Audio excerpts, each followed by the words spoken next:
मंगलमय मंगलकं वीतराग विज्ञान नमो काई जाते भये अरहंतादिमः जो विद्यादि सागर सुधी जो विद्यादि सागर सुधी गुरु हैं हितैषी शुद्धात्म में निरत नित्य हितोपदेशी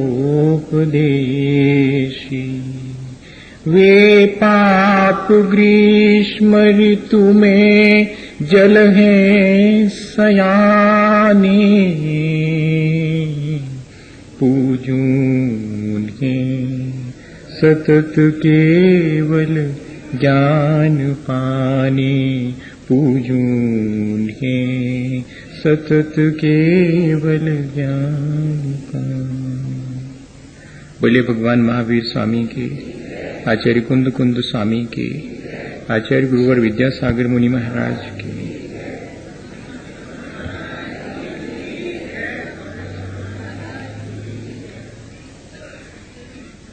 एक संसार जिसे हम अपनी खुली आंखों से देखते हैं और जिसे हम अपने हिसाब, तर्क और बुद्धि से मैनेज करने की कोशिश करते हैं, लेकिन ये जो हमारी खुली आंखों से दिखने वाला संसार है सिर्फ इतनी ही वास्तविकता नहीं है। एक और संसार है जो कि हमारी इन आंखों से नहीं दिखता है। सुध परिजदानुभूदा सव्वस्व भी काम भोग बंध कहा एयत्त सुबलंभो नवरि न सुलभो बेहत्त से। श्रुत है, सुनी गई है, परिचित है, अनुभव में भी आई है ये संसार जो दिखाई पड़ता है इसकी कथा। लेकिन वह जो एक अंतरंग जगत है उसके बारे में ये दोनों आंखें देख नहीं पाती, ये सफिशिएंट नहीं है। और भी बहुत सी ऐसी संसार में चीजें हैं जिनको कि ये दो आंखें नहीं देख पाती, जिनको देखने के लिए हमें कोई तीसरी आंख अपने भीतर पैदा करनी पड़ती है। वो श्रद्धा, आस्था, निष्ठा और समर्पण की आंख है, वो विश्वास की आंख है। लेकिन उस आंख के खुलने के लिए कुछ तो हमारे पास अच्छे कर्म होना चाहिए। वे कुछ अच्छे कर्म जो हमारे पास होते हैं तब फिर वो जो अंतरंग जगत है, वो जो श्रद्धा और विश्वास है, उसे हम समझ पाते हैं। हमारे जीवन में हमने पता नहीं ऐसे कौन से कर्म किए हैं जिससे कि सहसा हमारी श्रद्धा, हमारा विश्वास उस आंतरिक जगत पर नहीं हो पाता है। ठीक ऐसे ही जैसे कि जीवन भर जिस जगह बैठ करके एक भिखारी भीख मांगता रहा, उसके मर जाने पर लोगों ने देखा कि उसी जगह पर सोने की असरफियां दबी हुई थी। वो भिखारी जीवन भर इस बात को नहीं जान सका, उसे अपनी निजी संपदा देखने की आंख नहीं मिल सकी। ऐसे ही हम लोगों के पास अपनी निजी आत्म संपदा है, उसे देख पाने की जो हिये की आंख है वो हमारी नहीं खुल पाती है। इतना ही नहीं, सिकंदर जैसे लोग हुए जिन्होंने मरते समय अपने दोनों हाथ बाहर निकाल करके हमें ये विश्वास दिलाना चाहा कि यहां से कोई कुछ हाथों में लेके नहीं जाता। वो जो लेके जाता है वो दिखाई नहीं पड़ता, वो कहीं भीतर अंतरंग के जगत में हमारे साथ जो ट्रैप हो जाता है, हमारे साथ जो अटैच होता है, वो हमारे साथ जाता है। ये सारी चीजें यहीं बाहर पड़ी रह जाती हैं और खाली हाथ लौटने की वेदना लेकर के हम लौटें, इससे पहले क्यों ना हम अपने आप की पहचान कर लें जो कि हमारे साथ जाता है। लेकिन इस अपने आप की पहचान करने का विश्वास, ऐसी आस्था हमारे भीतर पता नहीं क्यों पैदा नहीं हो पाती। एक साधु रास्ते से गुजरता है और कहता है कि जो सच्चाई का साथ देता है वो मुक्त हो जाता है, और मनुष्य नहीं सुन पाता इस बात को, मनुष्य नहीं कर पाता इस बात पर विश्वास। और एक पिंजरे में बैठा हुआ, जो राजा के घर में लटका है पिंजरा, उसमें बैठा हुआ पक्षी उस बात पे विश्वास कर लेता है कि सचमुच मेरे भीतर जो एक सच्चाई का जगत है, ये जो दिखाई पड़ रहा है वो भ्रम है। सच्चाई का जगत जो मेरे भीतर है उसे मुझे पाना चाहिए, मुझे हमेशा सच का साथ देना चाहिए। और होता क्या है, जब दूसरे राज्य के दूत आकर के राजा से मिलना चाहते हैं तो राजा भीतर से समाचार भेजता है कि कह दो है नहीं, मैं मिलना नहीं चाहता, इसलिए कह दो कि है नहीं। पर वो पक्षी जिसने अभी थोड़ी देर पहले साधु के वचन सुन लिए थे कि हमेशा सच्चाई का साथ देना, उसने कहा राजा भीतर है, और कहा जा रहा है कि राजा नहीं है। और ये बात जैसे ही राजा को मालूम पड़ी कि मेरी बात तो गड़बड़ा गई इस पक्षी की वजह से, तो कहा कि हटाओ उस पक्षी को। इतना ही तो चाहता था वो, पिंजरा खोल दिया गया। पक्षी अब उस साधु की ही तरह गीत गा रहा है किसी वृक्ष पर बैठ करके कि हमेशा साथ सच्चाई का देना, मैंने तो मुक्त होके देख लिया, जरा देर के लिए मैंने सच्चाई का साथ दिया था और मैं मुक्त हो गया। लेकिन इस बात पर हम विश्वास नहीं कर पाते। आखिर क्या चीज है, क्या चीज है कि अपनी निजी संपदा पर हमारा विश्वास नहीं होता? क्या चीज है कि हमारे अपने ऊपर हमारा विश्वास नहीं होता? क्या चीज है कि सच्चाई पर हमारा विश्वास नहीं होता? और क्या ऐसी चीज है जो कि सपने को सच मानने के लिए मजबूर कर देती है? हां, सिर्फ आंख बंद होने पर जो सपना देखा जाता है सिर्फ वो ही सपना हो ऐसा नहीं है। इन खुली आंखों से भी जब हम वस्तु की वास्तविकता नहीं देखते हैं और भ्रम में जीते हैं, वही तो सपना है। जब हम मंसूबे बांधते रहते हैं संसार की चीजों को पाने के और आखिरी में वे चीजें नहीं मिलती हैं और हम अपना जीवन पूरा सपने में बिता देते हैं, यहां पाने लायक कुछ भी नहीं है, ये तो तब एहसास होता है जब खाली हाथ लौटना पड़ता है। तब एहसास होता है कि यहां पाने लायक कुछ भी नहीं है। वो पाने लायक जो है वो मेरे अपने भीतर है।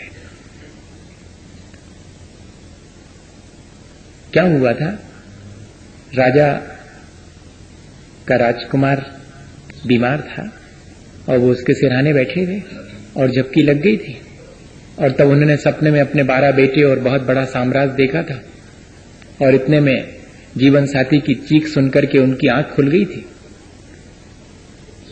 और आंख खुली तो देखा कि बेटा तो मर चुका है। तब बहुत जोर से हंसे थे, तो लोगों ने यही समझा था कि पागल हो गए लगता है दुख में।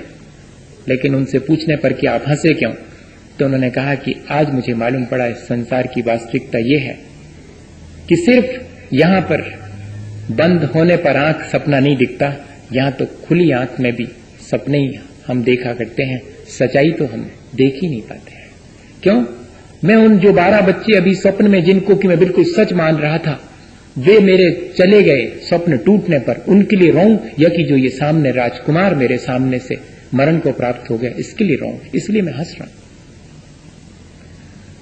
ये सारी चीजें, ये जो एक हमारा इस संसार को देखने का नजरिया है, इस पर कौन आवरण डालता है, इसे कौन विकृत कर देता है? मेरे ऐसे कौन से कर्म हैं जो मुझे सच्चे देवगुरु शास्त्र पर श्रद्धा नहीं होने देते, जो मुझे 7 तत्वों का श्रद्धा नहीं होने देते, जो कि मेरे जीवन के लिए हितकारी है, उस पर मेरा विश्वास क्यों नहीं बनने देते हैं? जहां भी आत्मा की और मेरे कल्याण की चर्चा होती है, वहां मेरी रुचि क्यों नहीं जागृत होती, वहां मेरा इंक्लाइनेशन और रुझान क्यों नहीं होता, उस संसार के प्रपंच में मेरा रुझान क्यों हो जाता है? इन सब बातों पर कई बार मन में विचार तो आता है कि आखिर ऐसा क्या किया मैंने कि किसी और को तो विश्वास हो जाता और मेरा विश्वास नहीं जमता, मेरा आत्मविश्वास इतना कमजोर क्यों है? ऐसा हम हमेशा अपने मन में विचार करते हैं। आचार्य भगवंतों के चरणों में बैठे तो वे समझाते हैं कि किसी और ने हमें अविश्वास में डाल दिया हो, हमारी श्रद्धा को खंडित कर दिया हो, या हमारी आस्था को और निष्ठा को नहीं जमने दिया हो, ऐसा नहीं है। हमारे ही अपने कर्म हैं जो हमने अपने लिए मुश्किल में डालने के लिए किए हैं। भैया, और कर्मों के बारे में तो ऐसा है कि जैसे कि माँ ने 4 लड्डू बनाए हों और थोड़े थोड़े से दिए 3 लड्डू में से, सो हमने अपना संतोष व्यक्त कर दिया, पर थोड़ा मन को संतोष भी हुआ कि चलो इतने थोड़े तो गए, भीतर तो गया कुछ। लेकिन उन 4 लड्डुओं में से 1 लड्डू पर किसी सर्प ने आकर के विष गिरा दिया है। अब बताइएगा कि वो पूरा लड्डू कोई हमें दे दे तो क्या हम खाना पसंद करेंगे? हमें वो 3 में से थोड़ा थोड़ा ही ठीक है, वो चौथा पूरा भी कोई दे दे तो हमें नहीं चाहिए। ज्ञान पर थोड़ा सा आवरण डल जावे, बाकी तो शैवोपम बना रहता है, सो थोड़ा बहुत जानने में आता है। दर्शन पर थोड़ा सा आवरण पड़ गया है, बाकी थोड़ा सा देखने में अभी भी आ रहा है। मेरे दान, लाभ, भोग, उपभोग की सामग्री में बहुत आवरण पड़ा हुआ है, लेकिन थोड़ा सा तो मुझे अभी प्राप्त हुआ है। ये सारी तीनों चीजें थोड़ी थोड़ी तो प्राप्त हुई हैं, लेकिन एक सबसे ज्यादा खतरनाक है मेरा अपना मोह, जो कि मेरे पूरे जीवन को विषाक्त और विकृत कर देता है। मिलता पूरा का पूरा है, लेकिन वो पूरा का पूरा मेरे जीवन को विषाक्त कर देता है। वो मेरी श्रद्धा को भी विषाक्त कर देता है, वो मेरे आचरण को भी बिगाड़ देता है। दोनों प्रकार का है। मेरी श्रद्धा को विकृत करने वाला, मेरी श्रद्धा को ठीक जगह नहीं जमने देने वाला, बल्कि मेरी श्रद्धा को जहां मेरा अहित है उस पर मेरे विश्वास को जमा देने वाला, और जहां मेरा हित होता है वहां से मुझे रुचि ही जागृत नहीं होने देता। ऐसा भी एक मोहनी कर्म है। और एक मोह की वैरायटी ये है कि वो मेरे अपने आचरण को हमेशा बिगाड़ती रहती है। ये किसने मेरे लिए बांधे होंगे? किसी और ने नहीं। किसी और के बांधे कर्म हमें नहीं भोगना पड़ते। ऐसा होता तो बहुत सी मुश्किलें खड़ी हो जाती, और कई बार लगता है कि नहीं, बहुत आसानी भी हो जाती। लेकिन ये दोनों तरह की चीजें जीवन में नहीं है। जो हम बांधते हैं वही हम अनिवार्यता भोगते हैं। इसलिए यदि हमारे भीतर श्रद्धा नहीं हो पाती, हमारे भीतर विश्वास नहीं जम पाता, हमारा आत्मविश्वास, अगर हमारा सेल्फ कॉन्फिडेंस नहीं है, तो इसके मायने हैं कि हमने कोई ऐसा दुष्कर्म किया है जिससे कि हमारे भीतर श्रद्धा की रोशनी जागृत नहीं हो पाती। और वो कौन सा कर्म है, वो कौन से परिणामों से मेरे भीतर संचित होता है, ये जान लूं, ताकि आगे उस कर्म को ना करूं, जिससे कि मेरी श्रद्धा मजबूत हो सके, जिससे विश्वास जम सके, जिससे कि मैं अपने आत्मविश्वास को बढ़ा करके अपना उद्धार कर सकूं, अपना कल्याण कर सकूं। केवली शुद्ध संग धर्म देवा वर्णवादो दर्शन मोहस। मेरी दृष्टि को, मेरे नजरिए को प्रभावित करने वाला, सिर्फ प्रभावित ही नहीं, मेरे नजरिए को बिल्कुल विकृत कर देने वाला दर्शन मोह है। और सारा खेल इस संसार में दृष्टि का ही है। जैसा देखना चाहें वैसा दिखाई पड़ता है, जैसा है वैसा देखने के लिए तो आंख चाहिए, वरना इन 2 आंखों से तो जैसा हम देखना चाहते हैं वैसा दिखता है। एग्जैक्टली कैसा है वैसा देखने के लिए तो बहुत श्रद्धा की और विवेक की आंख चाहिए। जब हमारा मन राग द्वेष से युक्त होता है, तब चीजें भली और बुरी जान पड़ती हैं। चीजें कैसी हैं ये नहीं जान पड़ता, चीजें भली हैं या कि बुरी हैं। आकाश नीला है, लेकिन कभी हंसता मालूम पड़ता है, कभी रोता मालूम पड़ता है। जब हमारा जी अच्छा नहीं होता, तो एक एक चीज ऐसी मालूम पड़ती है जैसे कि सब उदास हो। और जब हमारा मन प्रफुल्लित होता है, तो उदास व्यक्ति भी हंसता हुआ जैसा जान पड़ता है। ये सारा का सारा खेल हमारी अपनी दृष्टि का है, और इसी दृष्टि को विकृत कर देने वाला मेरा कोई कर्म मेरे भीतर बैठा हुआ है। मैं जरा उसको देख तो लूं। मैं तो अपनी आंख को ये मान के चलता हूं कि मेरी आंख बिल्कुल ठीक देखती है, लेकिन इन दो आंखों से ही सब कुछ देखा जाता हो, ऐसा नहीं है। आंख तो सिर्फ जो आंख से दूर है उसे देख पाती है, आंख में पड़े हुए को तो आंख भी नहीं देख पाती। देख पाती है क्या? आंख तो एक दूरी की चीज, जो हमसे जितनी चीज दूर है और हमारी आंख की सीमा में है, वो हम देख पाते हैं। पर आंख के अत्यंत निकट हो और आंख में ही पड़ी हो कोई चीज तो नहीं दिखाई पड़े। हम अपने आप को नहीं देख पाते हैं और बाकी सारी दुनिया को देख पाते हैं। ये क्या चीज है जो कि हमें खुद अपना परिचय नहीं होने देती? ऐसा कौन सा कर्म है? यही है जो दृष्टि को विकृत बनाने वाला मोह है, जो हमें चीजों को राग द्वेष से युक्त होकर के देखने को मजबूर करता है, जबकि हमें वीतराग भाव से चीजों को, और वीतराग भाव से ही देखने पर चीजें ठीक दिखाई पड़ती हैं, राग द्वेष से देखने पर तो चीजें दिखाई ठीक नहीं पड़ती। लेकिन क्या करें, हमारे अपने कर्म हमें ऐसा करने के लिए प्रेरित करते हैं। और इतना ही नहीं, हम उन कर्मों की जिम्मेदारी स्वयं नहीं ले पाते हैं। हम किसी और को दोषी ठहराते हैं कि मेरा विश्वास इसलिए नहीं जमता, मेरी श्रद्धा इसलिए नहीं जमती। देखो ये इस तरह की बातें होती हैं, इसलिए मेरी भगवान के प्रति बिल्कुल श्रद्धा नहीं है। गुरुजनों के प्रति, उनके सब हमने देख लिए, उनकी चालें हम जानते हैं, उन पर हमारी श्रद्धा नहीं जमती। शास्त्र में कितनी बातें लिखी हैं, क्या होता उससे? हमारी श्रद्धा ही नहीं जमती। सब ठीक होने के बाद भी मेरे भीतर का जो मोह है वो मुझे इन सब चीजों के बारे में ऐसा उलट पुलट सोचने के लिए मजबूर कर देता है। केवली शुद्ध संग धर्म देवा वर्णवादो दर्शन मोह से कैसे परिणाम होते हैं, जबकि ये अश्रद्धान मेरे भीतर जागृत होता है। असल में जो महान आत्माएं हैं, महापुरुष हैं, उनमें जो दोष नहीं है, उन दोषों का हम आविष्कार कर लेते हैं, उन दोषों को उनमें कल्पना करने लगते हैं। इसे कहते हैं अवर्णवाद। और ये जो अवर्णवाद है, जिसमें दोष नहीं है उसमें उन दोषों को देखना, उन दोषों की कल्पना करना, ये मेरी दृष्टि को दूषित करते हैं। हाँ, किसी व्यक्ति में, और वो भी महापुरुष में, वे दोष नहीं है और हमने उन दोषों का उसमें अगर आविष्कार कर लिया है, अगर उसकी कल्पना भी कर ली है मात्र, तो उससे सामने वाले का कुछ नहीं बिगड़ा। मेरी दृष्टि दूषित होने से अब मुझे कभी भी वास्तविकता मालूम नहीं पड़ेगी, मैं अपनी उस दृष्टि की निर्मलता को कभी हासिल नहीं कर पाऊंगा। और संसार में जिसकी दृष्टि निर्मल है वही अपने जीवन को ऊंचा उठा सकता है। दृष्टि की निर्मलता और श्रद्धा से ही सारा संसार चलता है। एक कदम भी अगर हम अविश्वास पूर्वक रखते हैं तो डगमगा जाता है। संसार भी विश्वास से चलता है और संसार से पार होने का रास्ता भी विश्वास और श्रद्धा से ही चलता है। ऐसे इस विश्वास को हम कैसे कायम रख सकें और ऐसी इस श्रद्धा को बिगाड़ने वाले कर्मों से कैसे बचें, बस ये हमें ध्यान रखना है। केवली किसे कहते हैं?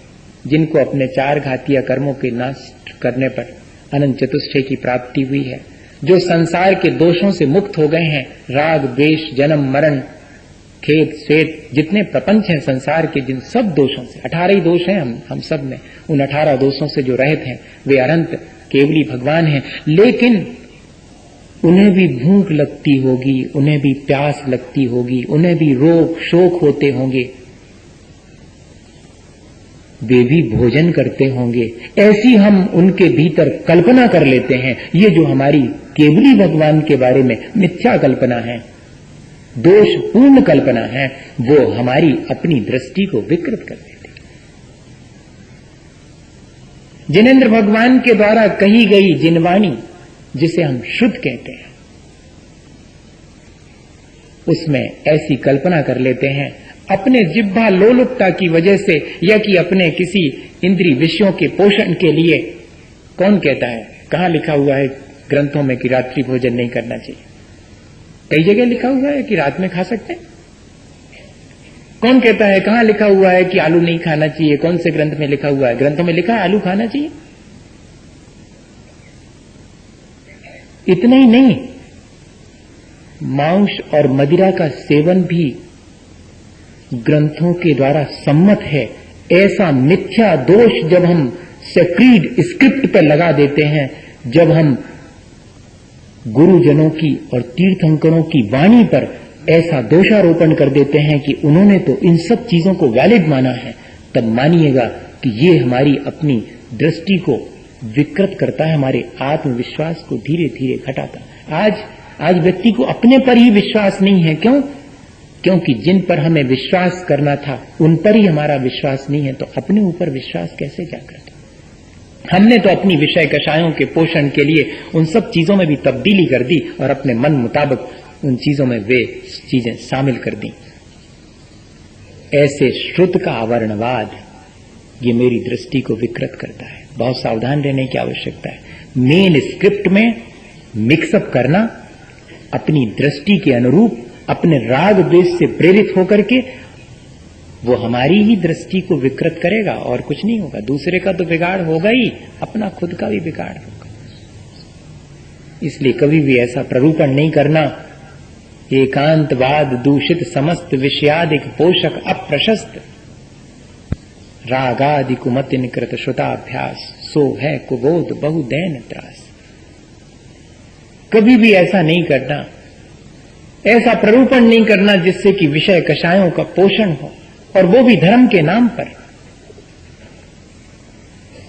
बहुत सावधानी की, जिससे वैराग हो, जिससे कि संसार से पार होने का रास्ता मिले, वो ही कहना।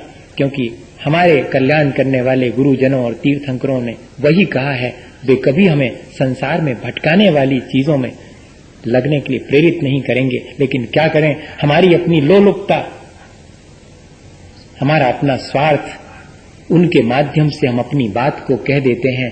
इससे क्या होगा, कल के दिन हमें फिर निर्मल दृष्टि नहीं मिलेगी, निर्मल ज्ञान नहीं मिलेगा। हमारी दृष्टि हमेशा विकृत ही बनी रहेगी, क्योंकि हमने दूसरे जो निर्मल चरित्र था उसमें दूषण लगा दिया। जो निर्मल वाणी थी भगवान की, उसमें हमने दूषण लगा दिया। अब कभी हमें सच्ची वाणी का स्वाद नहीं मिलेगा। बहुत सावधानी की आवश्यकता है। केवली शुद्ध और संघ, संघ किसे कहते हैं? मुनियारी का, श्रावक श्राविका, चतुर्विध संघ है, संघ समूह है, सज्जनों का समूह ही संघ है। उन सज्जनों पर जो कि अपने आत्म कल्याण में लगे हुए हैं, वास्तव में जो सज्जन हैं और अपने आत्म कल्याण में लगे हैं, उनकी बात कह रहा हूं। अकेला वेश धारण कर लेने से कोई सज्जन नहीं होता, न कोई साधु होता है।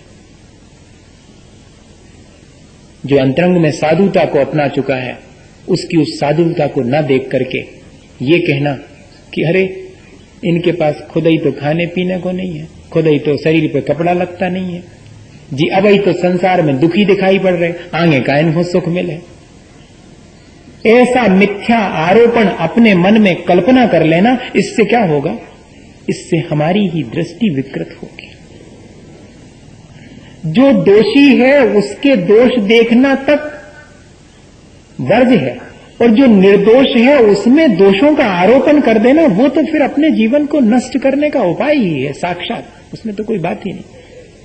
वो जो दोषी है वो तो अपने दोषों से स्वयं नष्ट हो रहा है, लेकिन हम जो निर्दोष है उसमें दोषों की कल्पना करके अपने पतन का उपाय स्वयं कर लेते हैं। बहुत सावधान रहना चाहिए।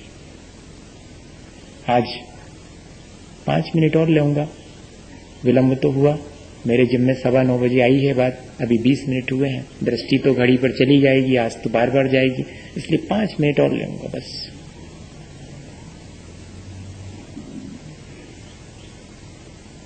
तो केवली शुद्ध और संघ, इन तीनों में दोष कैसे लगा देते हैं हम, और कैसे अपनी दृष्टि को विकृत कर लेते हैं। और फिर संघ के बाद धर्म और देव, ये 2 और बचे। धर्म कौन सी चीज है? धर्म के मायने है अहिंसा, धर्म के मायने है वीतरागता। धर्म तो सूरज की रोशनी की तरह है, जितना हम खिड़की खोलेंगे, दरवाजा खोलेंगे, हमारे तक भीतर आएगा। वो किसी की बपौती नहीं है। अहिंसा किसी की बपौती है क्या? धर्म इतना व्यापक और इतना विशाल है, लेकिन ये कह देना कि जितने लोग इस अहिंसा धर्म का पालन करते हैं, इस वीतरागता का पालन करते हैं, वे सब मर करके खोटी जगह जाते हैं। बताइए, धर्मात्मा जो धर्म का पालन करते हैं उनकी बड़ी दुर्गति होती है। अब बताओ, और अहिंसा में धर्म नहीं है, धर्म तो हिंसा में है। ऐसा मान लेना, हिंसा को ही धर्म मान लेना और अहिंसा धर्म से विमुख हो जाना, या कि अहिंसा धर्म का पालन करने वालों को ये कहना कि वे खोटी गति में जाएंगे, असुर होएंगे, ये क्या है? ये हमारी अपनी, अगर हमारी श्रद्धा नहीं जम पा रही है तो ध्यान रखना हमने ऐसा ही उपद्रव किया होगा अपने जीवन में, आज भले ही हम अच्छे हैं, हाँ ये किया होगा, इसलिए हमारा विश्वास, हमारी श्रद्धा दृढ़ नहीं हो पाती। हमें दृष्टि की निर्मलता, जिसको सम्यक दर्शन कहते हैं, जिससे कि संसार से पार हुआ जाता है, वो चीज नहीं मिलती। मेरे अपने खोटे कर्म भी मुझे देखना चाहिए। आज अगर वर्तमान में जो हम कहते हैं कि हमारा सेल्फ कॉन्फिडेंस जरा लूज हो जाता है, जरा आत्मविश्वास बढ़ाने की कोई प्रक्रिया तो बताओ। किताबें निकल रही हैं, मिलियन किताबें बिक रही हैं इस बात के लिए कि आप अपने फेथ को, आप अपने पॉजिटिव एटीट्यूड को कैसे मेंटेन करें, अपने नजरिए को कैसे बदलें और अपना आत्मविश्वास कैसे बढ़ाएं। क्योंकि सक्सेस के लिए तो पहले नंबर जरूरी है कि आपको आत्मविश्वास होना चाहिए। और उस आत्मविश्वास के लिए क्यों कम हो गया आत्मविश्वास, क्यों आत्मा में रुचि कम हो गई, उसके लिए मैंने कौन से खोटे कर्म किए थे, इस पर विचार करना चाहिए। मैंने अहिंसा को धर्म मान लिया होगा, मैंने अहिंसा का पालन करने वालों की दुर्गति हो जावे ऐसा विचार किया होगा। इसलिए आज मेरा अपना विश्वास मेरे ऊपर नहीं है। और देव किसे कहते हैं? स्वर्ग के देवों को देव कहते हैं। जैनेन्द्र भगवान को भी देव कहते हैं, लेकिन स्वर्ग के देव भी देव कहलाते हैं। जैनेन्द्र भगवान के बारे में, अनंत भगवान के बारे में, वीतरागी भगवान के बारे में तो दोषों की कल्पना करनी ही नहीं चाहिए। यहां तक कि जो स्वर्ग में रहते हैं देव, उनके बारे में भी मिथ्या कल्पना नहीं करनी चाहिए। क्या कल्पना करते हैं कि ये जो देवी देवता हैं ये तो मांस खाते हैं, शराब पीते हैं, सुरापान करते हैं और देवांगनाओं का निरंतर जो है भोग करते रहते हैं।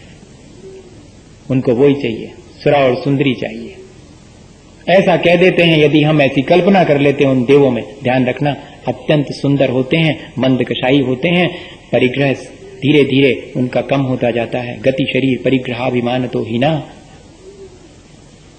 उसमें से अधिकांश तो सम्यक दृष्टि होते हैं। और उन पर हम ऐसा दोष लगा दें कि वे सुरापान करते हैं, मांस का भक्षण, भैया उनके तो मानस आहार होता है, कंठ में से अमृत झर जाता है, बस इतना ही है।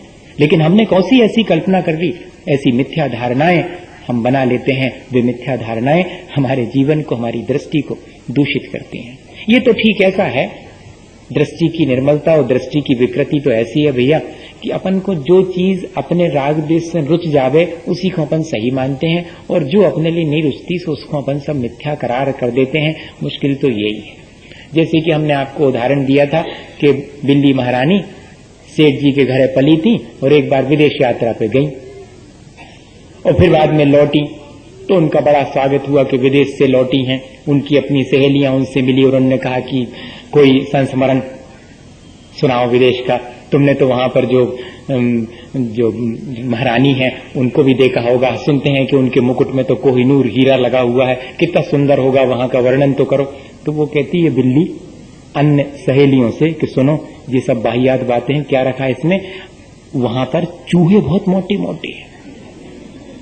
बिल्ली की आंख से तो इतना ही दिखेगा, बिल्ली की आंख कोहिनूर नहीं जानती, बिल्ली की आंख और कुछ नहीं देखती, उसको तो चूहे देखते हैं। हमारी भी आंख के साथ यही मुश्किल है कि जैसा हम संसार को देखना चाहते हैं, जो हमारी आसक्ति है, वही हम बाहर भी देख लेते हैं।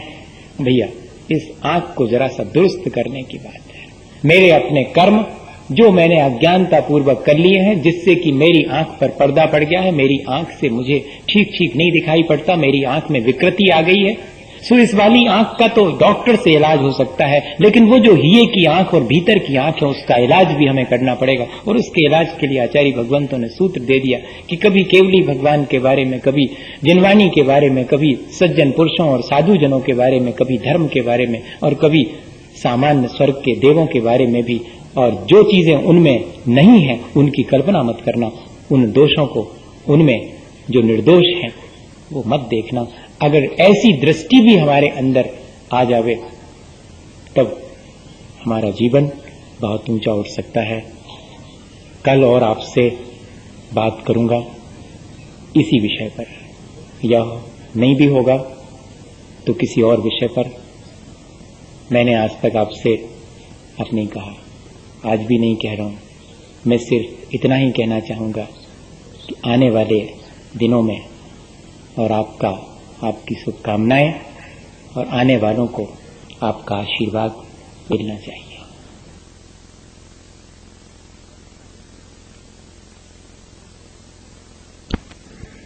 मेरे मन में एक ही विचार है कि हमारे आने वाले आपके ही अपने बच्चे और धर्म के प्रति अपनी दृष्टि को निर्मल रखें। वे धर्म न कर पाएं, लेकिन धर्म अच्छा नहीं होता, धर्म से कुछ नहीं मिलता, कम से कम ऐसी नेगेटिव अप्रोच तो न रखें। हम सबका ये पुरुषार्थ होना चाहिए कि उन्हें हम इस तरह अपने जीवन से संदेश दें कि उनके भीतर भी अपने धर्म और धर्मात्मा के प्रति गौरव बढ़े। इसके लिए ये चीज है।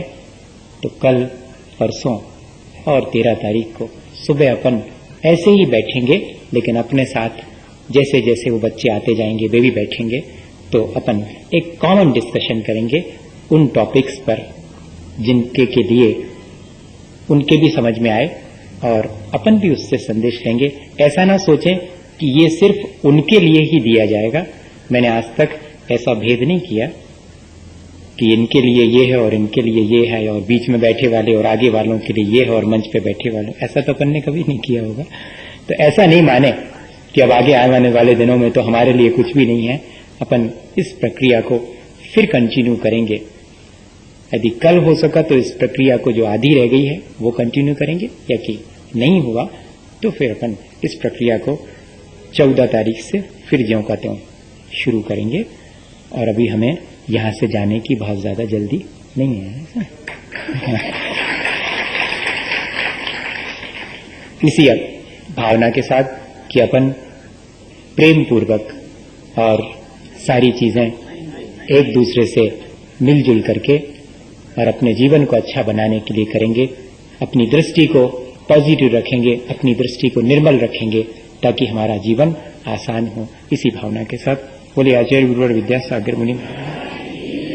हे गुरुवर शाश्वत सुख दर्शक, यह नग्न स्वरूप तुम्हारा है। जग की नश्वरता का सच्चा दर्शन करने वाला है।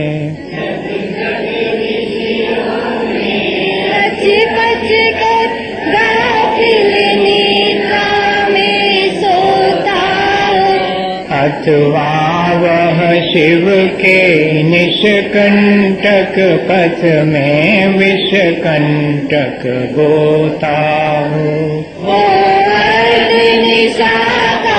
सन्नाटा बनने बनचारी चलते हो।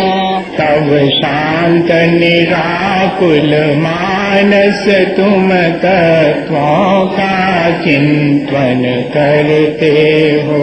करते तपशैल नदी तट पर तरुतल वर्षा की झड़ियों में। समतारस पान किया करते सुख दुख दोनों की घड़ियों में। अंतर ज्वाला हरती वाणी मानो जलती फूल झड़िया। भव बंधन थर थर टूट पड़े, खिल जावे अंतर की कलियां। तुम्हें सावधानी क्या कोई हो, जग को दे दी जग की निधियां। दिन रात लुटाया करते हो, शम शम की अविनश्वर मणियां। हे निर्मल देव तुम्हें प्रणाम, हे ज्ञान दीप आत्म प्रणाम। हे शांति त्याग के मूर्तिमान, शिव पथ पंथी गुरुवर प्रणाम। मिथ्यातम नाश को, ज्ञान के प्रकाश को, आपा पर वास धनुषी बखानी है।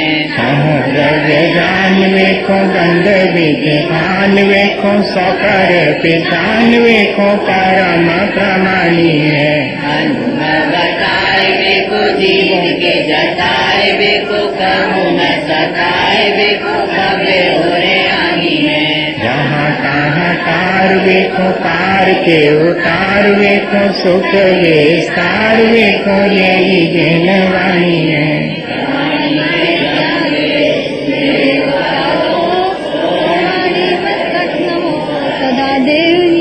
उदक चंदन तांदुल पोष गई, सुनी सुधूप कलागे गई। धवल मंगल दान रवाकुले, इन ग्रहे मुनिराज मंगे।